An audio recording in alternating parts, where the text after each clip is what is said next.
amados e queridos irmãos, a paz do Senhor, nesta manhã de domingo, dia 3 de maio de 2020, nós gostaríamos de ter a oportunidade de estarmos reunidos para mais uma EBD, mas infelizmente nós estamos impossibilitados nesse momento.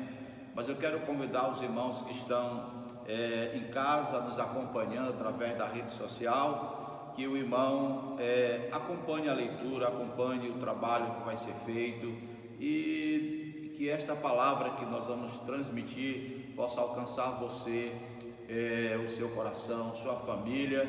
O irmão está se edificando, se fortalecendo no Senhor. Quero convidar você para nós orarmos.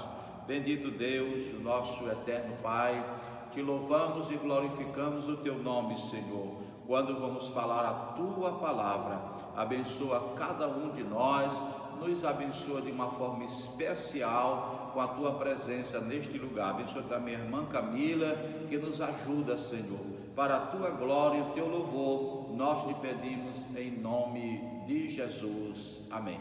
Meus queridos, nós vamos cantar agora o hino 291, juntamente com a irmã Graça, em nome de Jesus. Também a todos os irmãos, com a paz do Senhor, e que esta mesma paz permaneça em nossos corações. Vamos agora adorar o Senhor, louvando a Deus com este hino, 291.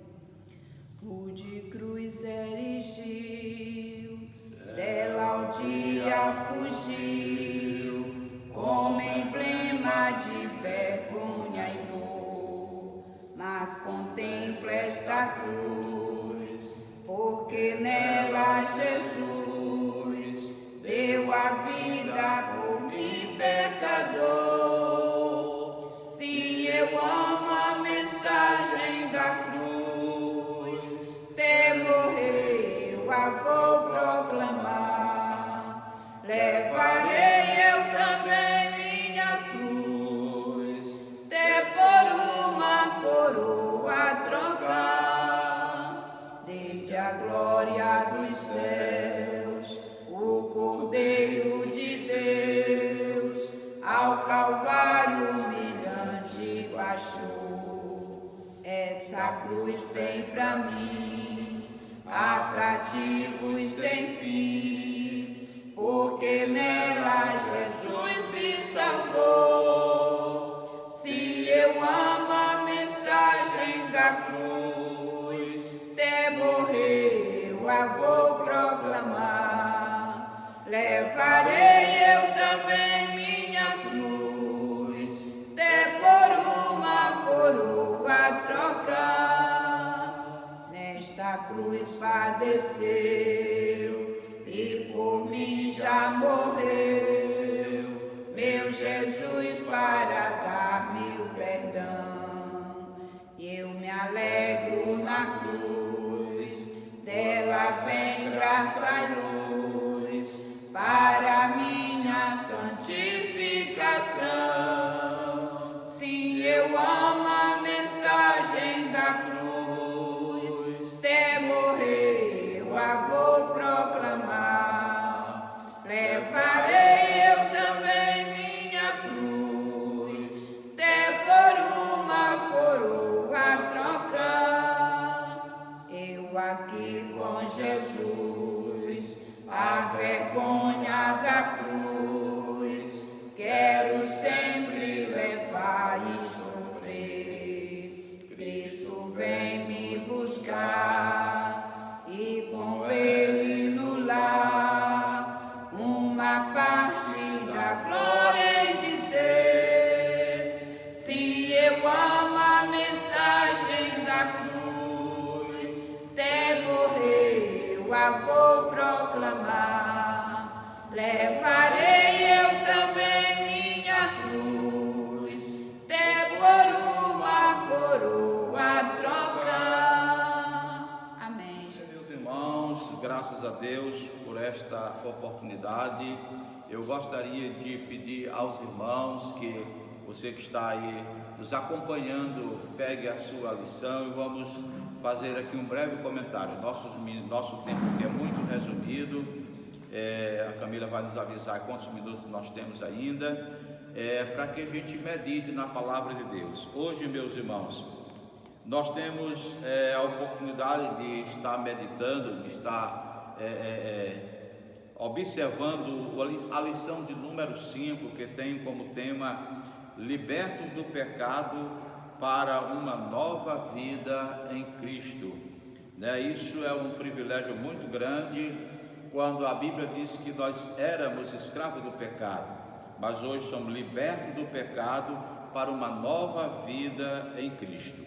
Eu quero convidar os irmãos, como de hábito, a gente lê o texto áureo que diz assim. O texto áureo diz assim: mas Deus, que é riquíssimo em misericórdia, pelo seu muito amor com que nos amou, estando nós ainda mortos em nossas ofensas, nos vivificou juntamente com Cristo.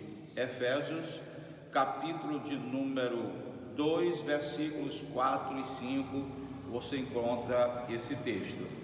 A verdade prática diz assim, meus irmãos: por meio da maravilhosa graça, fomos libertos do pecado, perdoados e salvos da condenação, e ainda recebemos o direito da vida eterna.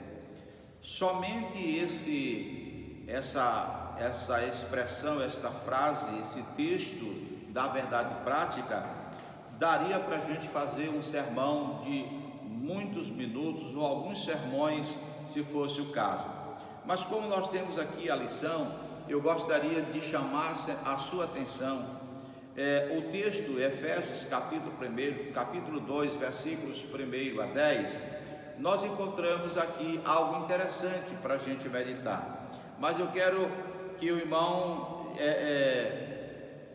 nós venhamos nos prender no versículo de número 3, que diz assim: entre os quais todos nós antes andávamos nos desejos da nossa carne, fazendo a vontade da carne e dos pensamentos, e éramos por natureza filhos da ira, como os outros também. Meus queridos irmãos, esse texto nos revela algo que nós que nós temos conhecimento, que nós éramos filhos da ira, andávamos no desejo da carne e dos nossos pensamentos. Por quê? Porque nós não tínhamos o conhecimento da palavra de Deus. Mas é conhecido de todos nós, e Jesus disse que quando nós passamos a conhecer a verdade nos liberta de tudo isto que desagrada ao Senhor. Então, essa lição nos traz algo maravilhoso para a gente meditar. A introdução diz assim: a presente lição da epístola, a presente seção da epístola aos Efésios apresenta relevantes aspectos doutrinários da salvação. Nela, o apóstolo escreve a libertação dos pecados como um favor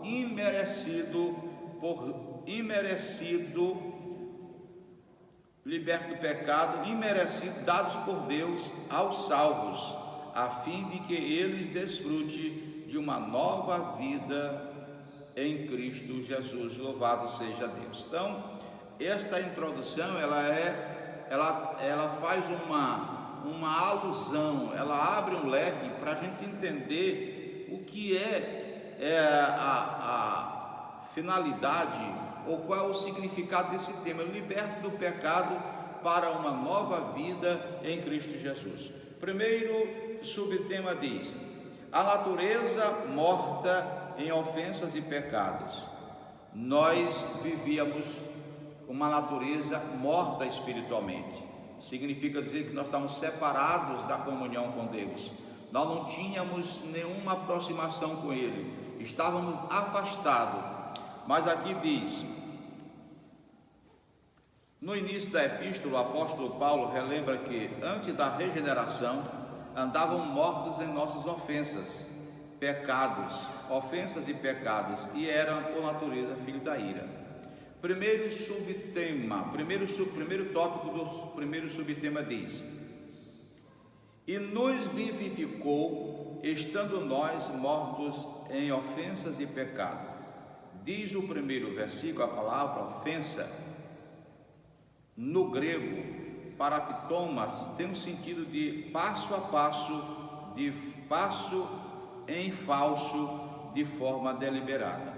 Ou seja, o homem, ele é criado com a capacidade de raciocinar, de pensar, de decidir na sua vida. A graça de Deus nos leva a usar do livre-arbítrio que nós temos. Porém, mesmo o homem, com tudo que Deus deu para ele, com a inteligência, com o raciocínio, com o livre-arbítrio, com a capacidade que o homem tem, que o homem é um ser diferenciado de todos os que Deus criou, mesmo assim o homem pode rejeitar essa graça, pode rejeitar a vontade de Deus, pode rejeitar o que Deus tem para ele. Porém, a Bíblia diz que pela graça somos salvos, ou seja, por um favor que nós não merecemos ou que nós não merecíamos. E essa graça nos proporciona ter uma nova vida em Cristo. Como diz aqui a palavra, estando vós mortos em ofensas e pecados. Ofensas e pecado. Pecado quer dizer errar o alvo. Deus criou o homem para andar num caminho de retidão, de santidade, de ética, uma postura digna do ser humano. Porém, o pecado mudou essa panorâmica do homem, e o homem, sem conhecer a Cristo, ele anda nas suas ofensas, nos seus pecados, numa vida de concupiscência, uma vida pecaminosa, uma vida de lascívia. Mas graças a Deus que nós somos libertos do pecado, como diz a palavra de Deus. Agora, pelo fato de sermos libertos, não nos dá o direito de a gente praticar tudo que a mente pensa, tudo que a mente quer, porque somos libertos. Sim, somos libertos, mas a Bíblia nos exorta que nós devemos vigiar e orar para que não venhamos cair em tentação. O segundo subtópico diz assim: nossas ofensas e pecado. A má conduta em que no outro tempo andastes é descrita por Paulo por meio da metáfora do ato de andar. Refere-se às atitudes erradas adotadas na vida passada do salvo antes da regeneração. É isso que Paulo quer dizer. Antes da nossa regeneração, ou seja, gerados outra vez, como diz a palavra de Deus, nós andávamos dessa maneira, mas agora não podemos mais, diz a Bíblia. A palavra de Deus diz: quem minta não minta mais, quem mentiu não minta mais, quem roubou não roube mais. Então podemos completar: quem adulterou não viu mais no adultério, nas drogas, na mentira, no fuxico, de toda a prática que o mundo oferece, que nós estamos vivendo aí, como o apóstolo João diz, que o mundo já está ou jaz no maligno, como diz a palavra de Deus. Então nós queremos convidar os irmãos para a gente ver essa frase aqui, ó. Andaste segundo o curso deste mundo. Os costumes eram praticados conforme o sistema mundano da época, tais como a imoralidade, o furto e a mentira. Uma constatação de que o salvo não deve tomar a forma do mundo, relativizar o pecado e muito menos ajustar-se à maneira de viver do seu tempo. É que disse Paulo em Romanos 12 e o versículo 2, que nós não devemos nos conformar com este mundo, mas devemos viver uma vida que glorifique o nome do Senhor. Então, queridos irmãos, nós queremos convidar os irmãos para rapidamente, o tempo está indo, para a gente ir para o segundo tópico. O segundo tópico diz assim, o segundo subtema diz assim: vivificados pela graça. Ou seja, o que Paulo quer dizer quando diz que vão vivificados, significa assim que nós somos gerados. Deus nos deu vida em Cristo, pela via de Cristo Ele nos deu vida.